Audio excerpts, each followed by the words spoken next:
या हाईकोर्ट के जज यशवंत वर्मा के घर से मिले कैश ने पूरी इंडियन जुडिशरी को ही फंसा दिया है।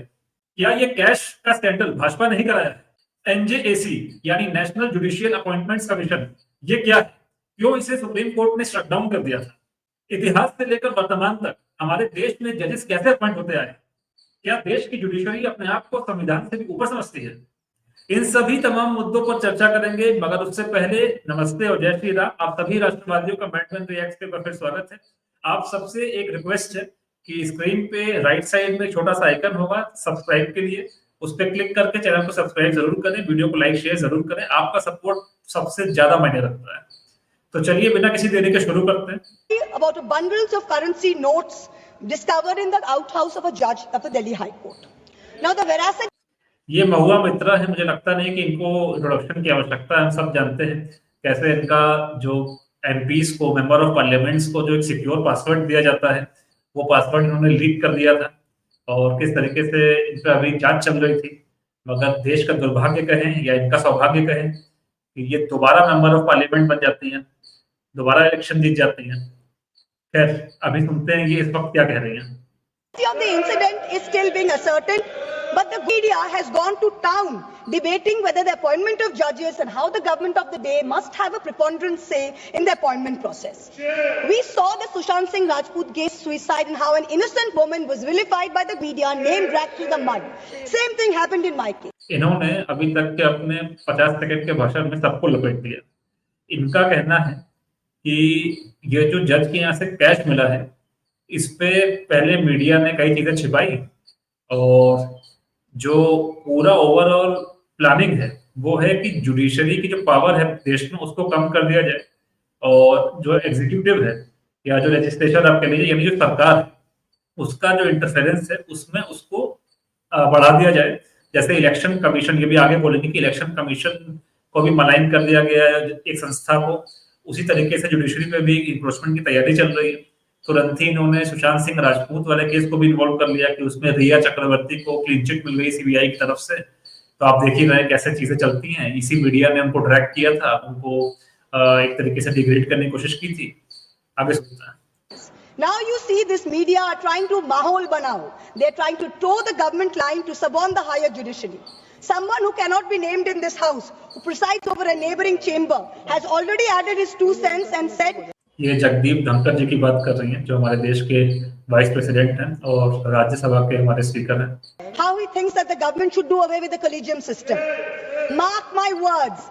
Just like the election commission has been emasculated by the government takeover of its appointments process, this brouhaha and media plans are the beginning of an effort to bring back something like the NGAC with complete government control and do away with the. अच्छा, एनजीएसी को TMC यानी तृणमूल कांग्रेस जिसकी member of parliament है, उन्होंने भी 2014 में support किया। तो ये तो उनका बौद्धिक स्तर है, बट वीडियो इनके बारे में नहीं है। अब हम लोग डिस्कस करेंगे कि एक्चुअली एनजेएसी की कहानी क्या है। तो उससे पहले हम चलेंगे थोड़ा हिस्ट्री में। तो जब से इंडिया में ये फॉर्मल जुडिशरी सिस्टम आया, जो ब्रिटिशर्स थे एक तरीके से उन्होंने इंट्रोड्यूस किया अपने कन्वीनियंस के लिए। इसको उस तरीके से मत लीजिएगा कि ब्रिटिशर्स ने हमें एजुकेट किया। उससे पहले हमारे जो न्याय व्यवस्था थी वो और सुप्रीम थी और बेटर थी, उस पर किसी और दिन चर्चा कर लेंगे। तो ब्रिटिशर्स ने बेसिकली जो कोर्ट्स बनाए थे वो उनके अपने कन्वीनियंस के लिए थे और वही लोग डायरेक्टली अपॉइंट करते थे जजेस। यानी कह लीजिए एग्जीक्यूटिव का पूरा कंट्रोल था, पूरा सेम था और हटाने का भी सेम था, जब मन हुआ हटा। उसमें मिक्स होता था एक तरीके से। इंडियन जजेस भी अपॉइंट किए जाते थे बाद में 1857 के रिवोल्ट के बाद समझ में आया कि भाई यहाँ के लोगों को थोड़ा बहुत चारा डालना पड़ेगा, यहाँ जो लालची लोग हैं खास करके तो उनको। फिर आ जाते हैं हम इंडिपेंडेंस के बाद। जब इंडिपेंडेंस हमें मिल गई और आपका कॉन्स्टिट्यूशन इन्फोर्स कर दिया गया तो उसमें आपके आर्टिकल 124 और आर्टिकल 217, 124 सुप्रीम कोर्ट के जजेस के अपॉइंटमेंट और ट्रांसफर से रिलेटेड और 217 हाई। होता ये था कि जो प्रेसिडेंट है वो सीजेआई यानी चीफ जस्टिस ऑफ इंडिया को अपॉइंट करता था और फिर वो लोग मिलके बाकी जजेस जो है उनके मैटर को सॉल्व करते थे कि किसको अपॉइंट करना है सुप्रीम कोर्ट में, किसको हाई कोर्ट में, उनका ट्रांसफर प्रमोशन जो भी है। तो अगर आप देखें तो इनडायरेक्टली डायरेक्ट कंट्रोल था एग्जीक्यूटिव का भी, क्योंकि आपको पता है वन पार्टी रूल था इंडिया में उस समय। कांग्रेस पार्टी, कांग्रेस पार्टी जो बुलाना आपको बुलाई है, वही लोग सत्ता में थे। जवाहरलाल नेहरू जैसे जो लोग थे वो सबसे ज्यादा पावरफुल थे। प्रेसिडेंट आपको पता ही है कौन अपॉइंट करता है, प्रेसिडेंट पार्टी ने अपॉइंट कर दिया, पार्टी ने सीजीआई अपॉइंट कर दिया, तो ओवरऑल पूरा सिस्टम ऊपर ऊपर से आपको शायद थोड़ा बहुत फ्रीडम लगे, थोड़ा बहुत ट्रांसपेरेंट लगे, बट फुल कंट्रोल में था नहीं लोग के, यानी सरकार, कांग्रेस उस समय तो वही थी। फिर आ जाते हैं थोड़ा सा आगे, फिर आपका इस चीज को लेके थोड़ी सी चर्चा होती है कि यार थोड़ा कंट्रोल, जो फ्रीडम है वो जजेस के पास यानी जुडिशरी के पास होना चाहिए अपना इंस्टीट्यूशन रन करने के लिए। तो आपका एक 5 जज बेंच बैठती है, 5 या 7, मैं इस पे करेक्ट कर दूंगा, और ये लोग चेक करते हैं कि भाई इस समय जो प्रोसेस चल रहा है क्या ये सही है, और ये अप्रूव कर देते हैं कि नहीं यार सही हो रहा है। क्यों? क्योंकि उस समय इंदिरा गांधी जो थी वो पावर में थी, तो किसी की हिम्मत में नहीं था कि उनके खिलाफ जाए, सरकार का पूरा कंट्रोल था, जजेस अप्रूव कर देते हैं कि नहीं सिस्टम सही चल रहा है, कोई दिक्कत नहीं। मैं आपको थोड़ा स्टोरी टेलिंग वे में ही बता रहा हूँ। फिर आपका जब कोलिजन गवर्नमेंट का एरा स्टार्ट होता है, जब सरकारें बन रही थी, बिखर रही थी, टूट रही थी, फुल मेजोरिटी नहीं आ रही थी, तब जुडिशरी स्मार्ट गेम खेलती है, 9 जजेस की एक बेंच बैठाती है, और उसमें ये फैसला देती है कि सीजीआई का जो प्रेसिडेंट है उसके साथ कॉन्करेंस होना बहुत जरूरी है, यानी सीजीआई की सुप्रीमेसी होनी चाहिए।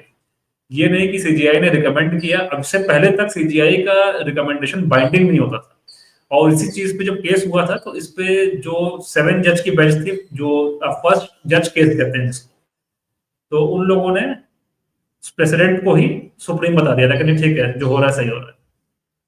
फिर आपका सेकंड जज केस में जैसा मैंने बताया, कोलिजन गवर्नमेंट देख के कि भाई अब सरकारें उतनी ताकतवर नहीं रहेगी, जुडिशरी ने अपना जो सिक्का था चला दिया, और सेकंड जज केस में उन्होंने कहा कि नहीं सीजीआई जो है वो सुप्रीम है, जुडिशरी सीजीआई के ही इर्द गिर्द एक तरीके से देखा जाए तो उसके कंट्रोल में रहेगी, ना कि किसी एग्जीक्यूटिव के।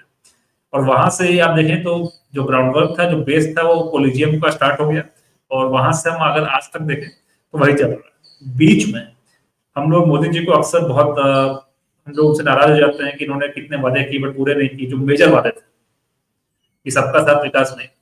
तो 2014 में मई में मोदी जी की सरकार बनती है, यानी भाजपा की सरकार बनती है पूर्ण बहुमत से, 282 सीट से, और ये लोग बिना किसी देरी के अगस्त में ही एनजेएसी जो है 99 अमेंडमेंट बिल जो है, और एनजेएसी, ये दोनों बिल जो है इनको पास करा देते हैं राज्यसभा और लोकसभा दोनों से, और जो आधे स्टेट्स हैं उनका रेटिफिकेशन भी चाहिए था इसमें, तो वो आधे स्टेट्स यानी 16 स्टेट्स का उस समय के हिसाब से रेटिफिकेशन भी मिल जाता है। आप समझिए ये अपने में एक मिसाल थी कि एक चीज पे बाई पार्टीशन कॉन्सेंसस बन जाना भारत के इतिहास में एक बहुत बड़े उदाहरण था कि सब लोग एग्रीड थे। जो मैंने महुआ मित्रा दिखाई आपको, उनकी पार्टी भी एग्रीड थी।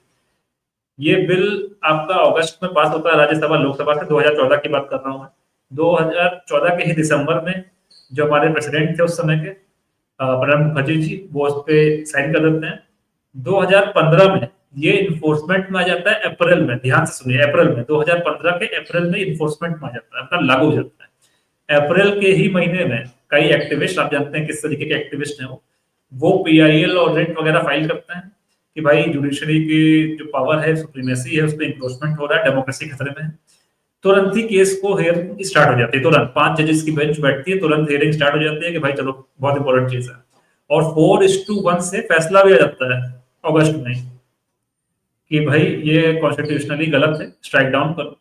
और दोनों ही जो एक्ट थे उन दोनों को स्ट्राइक डाउन कर दिया जाता है, एनजेसी को भी स्क्रैप कर दिया जाता है, अनकॉन्स्टिट्यूशनल बता के, वो आप ये समझिए, और उसको landmark judgement, ground breaking judgement का उपाधि मिल जाती है। कौन सा मीडिया देता है आपको पता ही है, जो बेनिफिट करता है पूरे इस कोलिजियम सिस्टम से, या ओवरऑल जो भी हमारे देश में जो एक अलग तंत्र चल रहा है, पैरेलल तंत्र, जिसमें कोई ट्रांसपेरेंसी नहीं है, कोई अकाउंटेबिलिटी भी नहीं है एक तरीके से देखा जाए तो। और आपने अभी फास्ट फॉरवर्ड अगर हम आ जाए, अभी भी कोलिजियम ही चल रहा है, और हमने देख ही लिया कि क्या हो रहा है। जस्टिस वर्मा के केस में पहले बोला गया सुप्रीम कोर्ट की तरफ से कि ये अफवाह थी, ये पूरा जो माहौल बनाया जा रहा है मीडिया में ये सब गलत। बाद में कुछ चीजें टू एंड फ्रो गई, खुद ही ये लोग सामने से आके अपलोड करते हैं वीडियो जिसमें वो जले हुए नोट दिख रहा है। इनके कई जो चाटुकार हैं वो मीडिया में बैठ के अजीब अजीब डिबेट भी करते हैं कि आपने 15 करोड़ कैसे कोट कर दिया, ये कैश गुजरा हुआ किसने गिना, कैसे गिना, मतलब बेफिजूल की वाहियात बातें केवल ध्यान भटकाने के लिए कोशिश की जाती है। अभी भी अगर आप देखें, हद से ज्यादा प्रयास चल रहे हैं, पूरा लॉबी इकोसिस्टम एक्टिवेटेड है किसी तरीके से जो एनजेएसी है उसकी तरफ वापस सोच विचार ना हो, क्योंकि अगर एक बार जनता का भी मूड बन गया तो फिर एनजेएसी को कोई नहीं रोक पाएगा। मगर मैं अब एकदम प्रैक्टिकल होकर इस बात पे अगर अपनी राय दूं, 2015 में इतना अकल्पनीय डिसीजन लिया गया, मतलब पहले तो 14 में मोदी जी लोगों ने लिया, आते ही वो भी, तो हेड्स ऑफ टू देम, उन्होंने इतना बड़ा कार्य करने की कोशिश की जो मैनिफेस्टो में लिखा था, जो देश की नीड थी। 15 में इसको स्ट्राइक डाउन कर दिया गया तुरंत ही। अगर देश में आप खुद याद कीजिए आपको कितना इससे फर्क पड़ा था। सिमिलरली मुझे लगता है आगे भी जो अभी प्रयास करने की कोशिश कर रहे हैं, जगदीप धनखड़ जी ने भी बोल दिया है, मैं आपको वो वीडियो सुना देता हूँ। I wish to find out the status of that which emanated from Indian Parliament, made sacrosanct by endorsement of 16 state assemblies in the country and signed by the Honorable President under Article 111 of the Constitution. That historic legislation endorsed by this Parliament with historic legislation, unprecedented consensual support unknown to parliamentary history of this country, dealt with the Malays very severely. If the Malays had been dealt with, perhaps we would not have countenanced such kind of issues. What bothers me is that the incident happened. खैर जगदीप धनखड़ जी का तो एक अलग ही fan base है, और अब मैं overall अगर बोलूं कि भाजपा ट्राई करेगी कि दोबारा एनजेसी की तरफ, ये एक पावर टसल है, आप ये समझिए, सरकार और जुडिशरी का पावर टसल है। जैसा मैंने बताया कि पहले जजेस बैठे, जो फर्स्ट जज केस था उसमें जब उन्होंने देखा कि पावर हमारे पास है नहीं, यहाँ से हम कुछ भी पास करें दिक्कत हो सकती है, तो उन्होंने तो अपने ही उसमें बोल दिया कि नहीं, प्रेसिडेंट जो कर रहा है सही, सीजीआई जैसा अपॉइंटमेंट जैसे चलते आ रहा है वैसे ही चलेगा।